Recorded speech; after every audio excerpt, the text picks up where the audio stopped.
Welcome back to the Django testing series. Today we are going to be testing our views. If we look at the views.py file, you can see that we have one view called project_list, which is frankly a list view. Then we have a project detail view, which again can be accessed with a get, a post, or if we scroll down, a delete request. So that's what we are going to be testing. And of course also this create view, that's going to be important as well. In the test_views.py file, I'll be creating a class called test views, which subclasses from test case. I think that creating one test views class is going to be enough in this case because we don't have that many tests we need to cover our views. And of course we also need to import test case from Django.test, import test case. And while we are at it, we can also import the test client that we are going to be using to mimic how a client would access our views. The Django test client isn't the only way of testing views. You can also, for example, use the request factory object, and that we are going to do another episode about entirely. So yeah, just keep that in mind. It's not the only way to go about testing views, it's just a way. And the request factory is going to be covered in a later episode. Let's make some more imports from Django.urls. Let's get the reverse function. Then from budget.models, we want the project, the category, and the expense model. And then we also want to import JSON. The first method we are going to create is called test_project list get, which takes in the self. We can create a client instance. As you can see, to test this particular view, we only need to send a GET request. So let's set the response equal to client.get and then the reverse of list. The way I like to structure the code is that I first have setup code. So that's my setup code. Then I have all the test code, and then after that all the assertions. So in this case we want to assert self.assert equals that the response.status code is 200, so that we were able to access this list flawlessly. And then let's also use the self.assert template used method, which, as the name says, it asserts that a certain response contains, in this case, the budget/project-list.html template. Let's run this using manage.py test budget. And it was successful, as you can see. And one rule of thumb is that you never want to trust a running test, so make sure to somehow mess it up. In this case, I'm going to assert that the template name is budget/project-list.htmls, whatever. Just trying to mess the test up. And we get an actual error. And if we try to change it back, then it's resolved again. So this tells us that the test is actually working, and not that it was somehow skipped or something like that. I'm going to be creating a class called setup, which takes in itself. This function is going to be run before every single test method.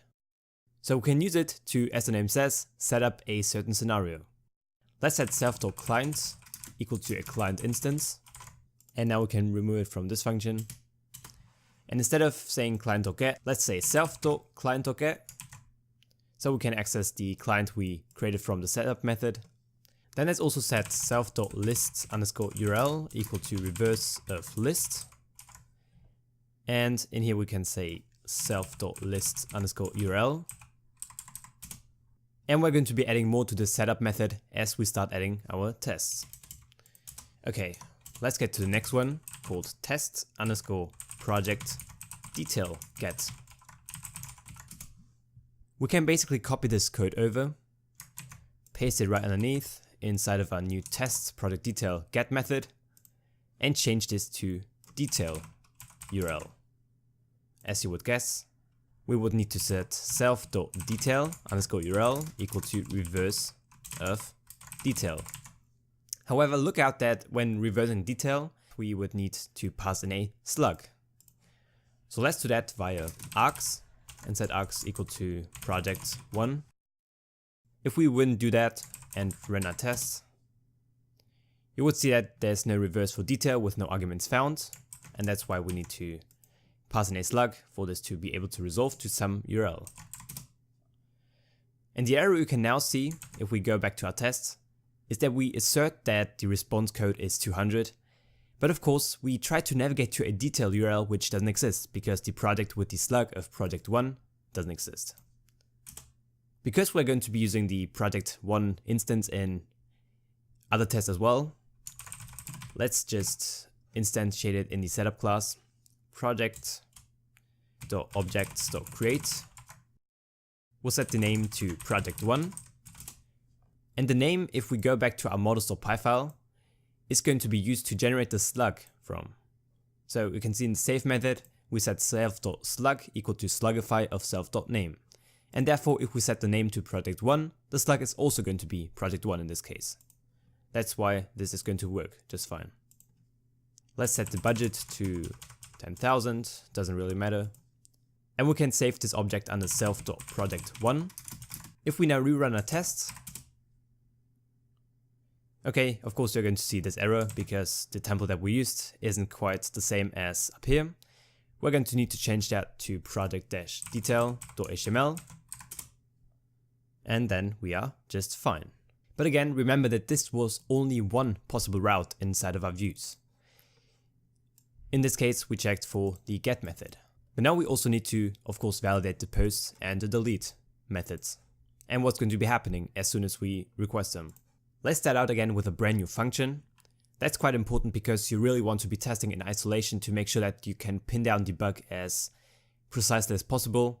It doesn't do us too much good if we only have one test method, which we try to bulk everything in, and then it ends up not helping too much with actually tracking down bugs.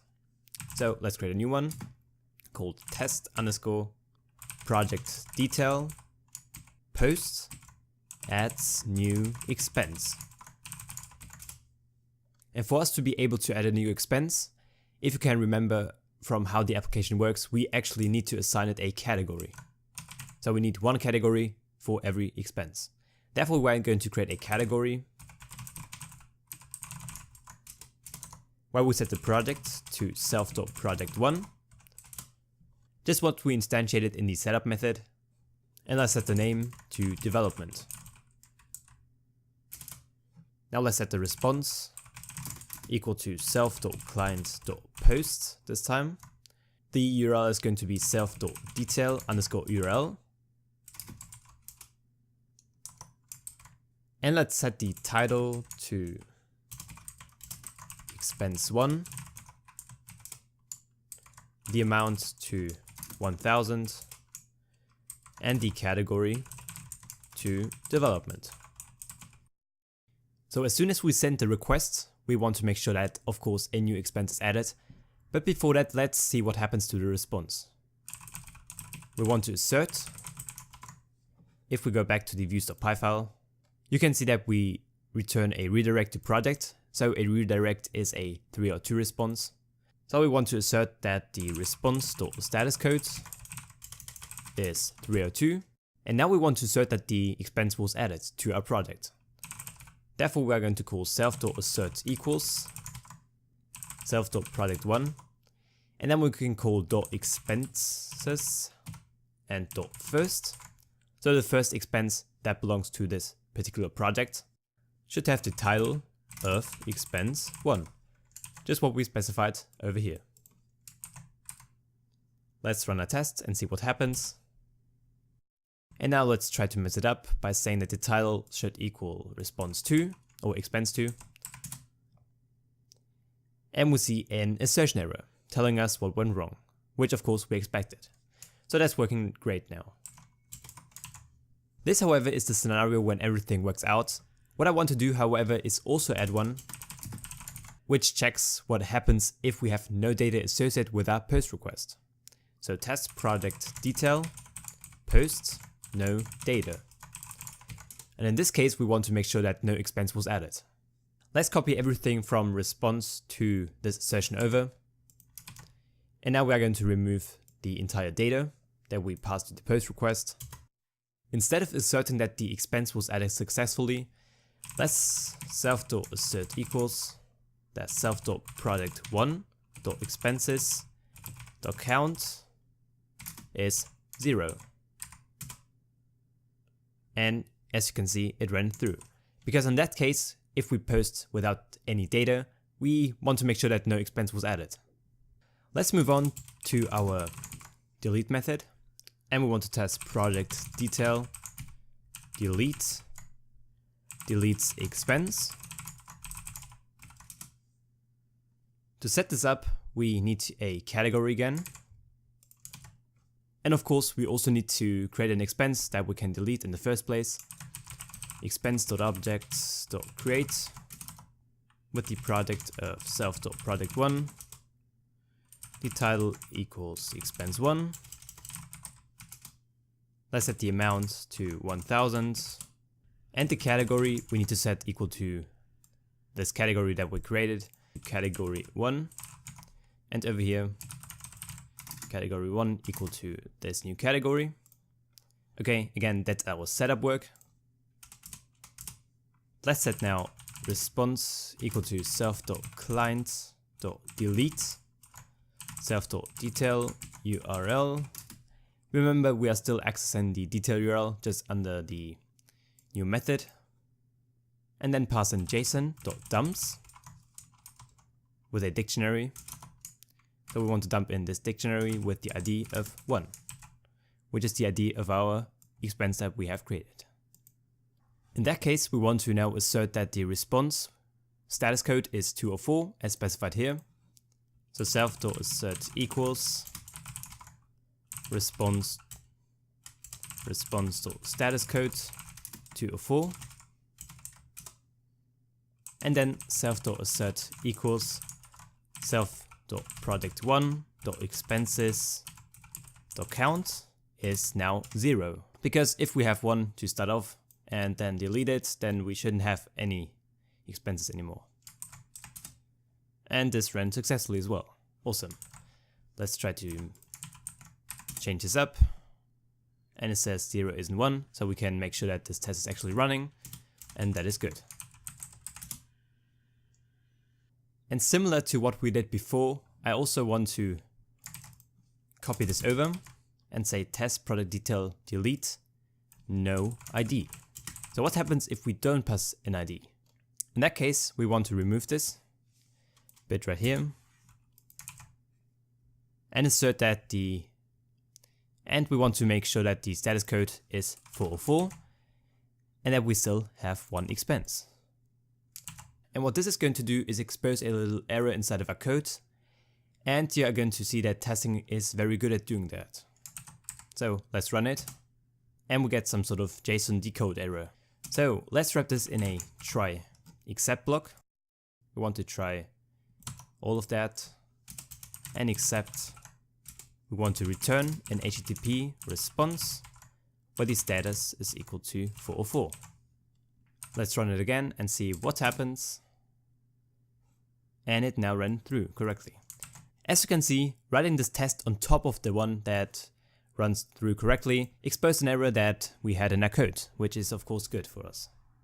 I'd probably write it a bit differently today, but whatever.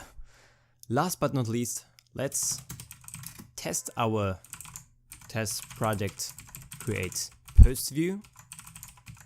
And in that case, we can get the URL inside of this function directly because we are only going to use it once, so that's going to be fine.